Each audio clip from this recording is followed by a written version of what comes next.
Hello and welcome to another World of Warplanes video with me, Certain Death.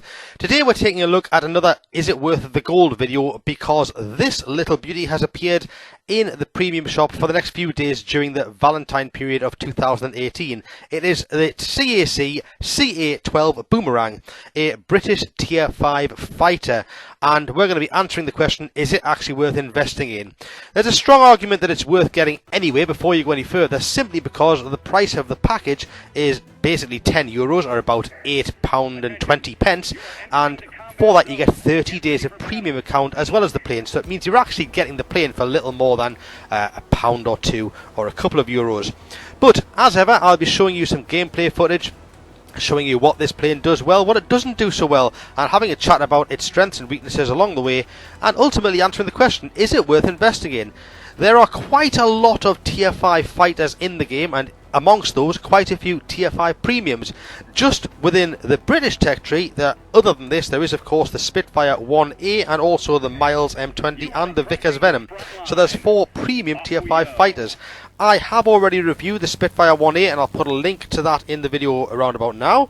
I do own the Vickers Venom but haven't done a video review of it yet, and I don't have a Miles M20 in my hangar just yet, but I'll get one day. So I'm just getting into the battle here and getting to the first area and trying to engage these defensive bow fighters, and just going to test out and see what this plane does well. We will be talking about its stats on paper along the way, but I'm just going to get to trying this out.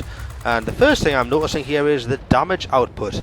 The bow fighter's got quite a lot of hit points, and I have managed to take half of his off him pretty much straight away, and there's the other half. That's a bow fighter gone in a little more than what amounts to maybe 15 seconds or so of combat time. And there's another one here, and I'm just going to get on the tail of him and just test these guns out again. Yeah, they work. These guns work well, and we'll talk about the guns a bit later. So let's chat about this plane then. Well, it's got 220 hit points, which at Tier 5 for a light fighter is quite good. It's not bad at all. That's okay. That's manageable.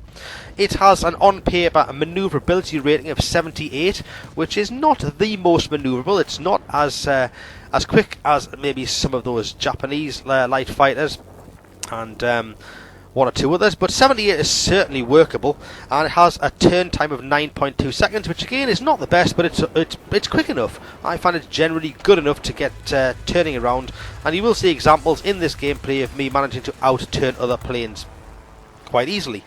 Its suggested altitude of fighting is actually higher than a lot of light fighters. It's suggested you play it up near the 1,200 meters. I'm well below that at the moment. I'm just flying around 600 meters. Here's Arsenal Delane, and there's an example of me managed to outturn him. He's trying to outturn me, and I love that plane, I have to say. I've got one of those and I like it as well, but I'm just testing out its turning now, and I've managed to outturn him and get onto his tail. He's now trying to work with his rear gunner, but he's never going to outscore my forward guns. And I've already got the Grade 5 Fighter Award. I've only been playing the game a couple of minutes. And its speed is also respectable. It goes around normally when not boosting at around about 290 kilometers an hour. It has an 8-second boost, which is very favourable because most fighters tend to have 6 seconds of boost. So when boosting, you can push that up there into the near the 400 mark, and it's quite good. So while you've been watching this so far, you've probably noticed one thing that's a glaring, I'm not going to use the word mistake, but observation, let's call it. The guns are extremely effective, but they overheat very, very rapidly, or at least some of them do. This is equipped with 4.303mm guns on the wings, and also 2 20mm cannons, also wing mounted. Wing mounted guns mean they disperse a little bit more than maybe cowling mounted guns, but I don't seem to be having any real problem getting the guns on targets in this game so far, but I am finding that those 20mm cannons overheat very rapidly. So far more than ever, you've really got to try and burst the fire, and it's quite hard to do. This is literally the first game I've played in this. I only bought it an hour or so ago, and I am finding that I'm having to really just burst fire a little bit at a time, because if you look at that little box on the bottom left hand corner of the screen, as soon as I start firing, that top box is going up to the red zone within about 2 or 3 seconds. There it is. So you've really got to just feather the guns far more than even some others. Having said that, I mean, that's probably a fair trade-off, because if anything, these guns are feeling a little bit overpowered. Comparing them to other guns on other planes, they feel like they work very, very effectively and put a lot of damage out very, very fast. On paper, assuming all of the guns hit a target simultaneously, you'll be doing 105 damage per second. Now, fair enough, it's probably a good argument that not all of the guns will hit everything all of the time. But if they did, 105 a second is phenomenal. I mean, you're talking there about taking a player with like a bullfighter there that's got 400 or 500 hit points out of the game completely from full health in 4 seconds. And that's really sounds a bit overpowered. I've already got myself the grade 3 fighter award, and I've just been knocked out of the game there for the first time. But I'm pretty pleased with my first sortie there. I'm doing very well compared to others on the team. And things are looking pretty favourable. As a team, it looks like we're doing okay at the moment. So I've got myself straight back into the game here because we had control of an airbase, so I could respawn in a place where there was already some combat going on and get myself straight on the tail of another enemy and go to work. So once again, you can see those guns are staying warm all of the time. Even though I am actually just feathering them, I actually was on and off the mouse button repeatedly there. It's quite hard to stay engaged with the combat with the target for a while. And also put the damage out without just very much feathering them. You've got to just burst a little few at a time.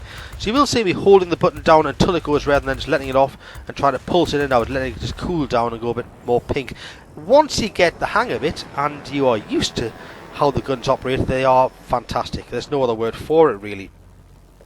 So I mentioned at the beginning of this video then that there are comparisons to make. There's a lot of tier 5 fighters in the game and a lot of tier 5 premium planes in the game. In terms of if you wanted a British one for crew training, then you've got some choices.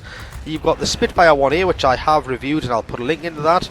The Miles M20, which I haven't reviewed, and the Vickers Venom, which I've got, and I will do a review of that in this sometime in the near future. Now here's that Arsenal Dane. He wants some payback because I took him out of the game a couple of times earlier on, and he's now he's after me, but I've got onto his tail again. Having said that, I've got somebody else on my tail, and yeah, unfortunately I've got knocked out by an American plane just before I got to the kill there.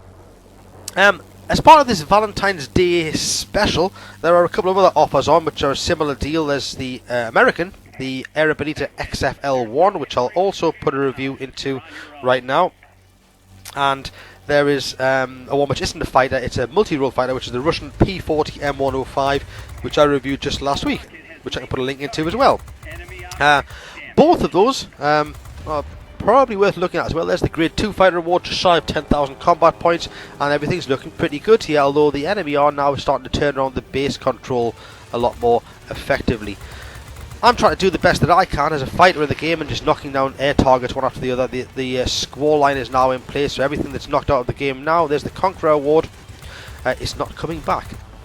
So my plan now is, if we can't win by controlling ground sectors, we're going to win by taking everything down out of the air that is still around. There we go, we've just taken this forward airstrip to get. Now my plan is very much to go after enemy airplanes.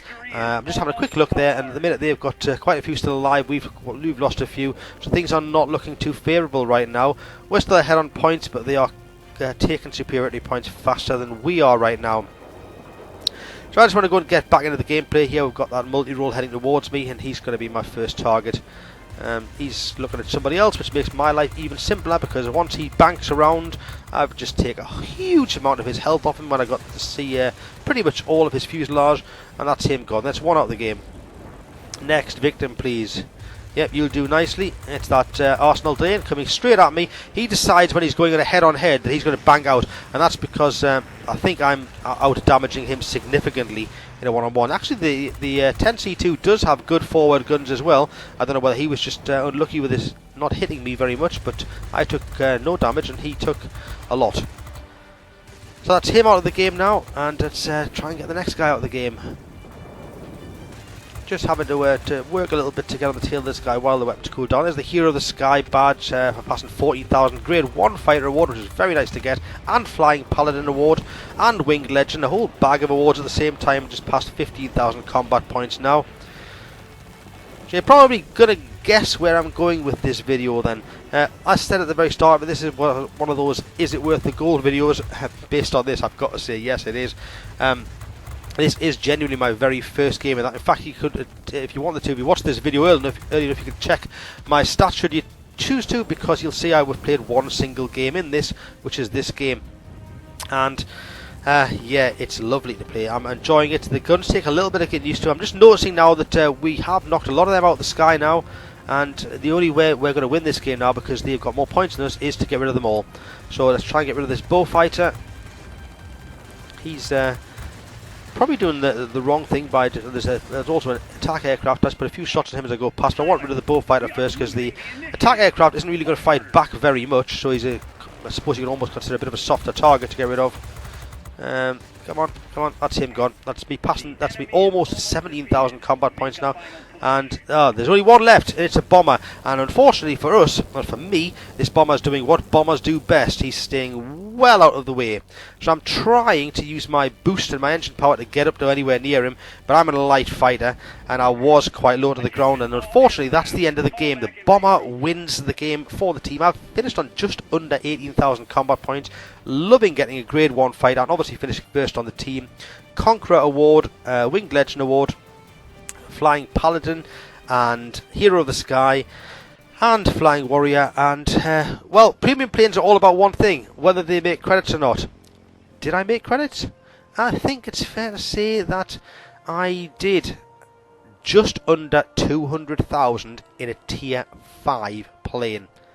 Is it worth the gold? Absolutely. Absolutely, I've loved playing this plane. Now, this could have been a very fortunate, lucky game, but it feels like a nice, well-balanced, well-rounded plane to play.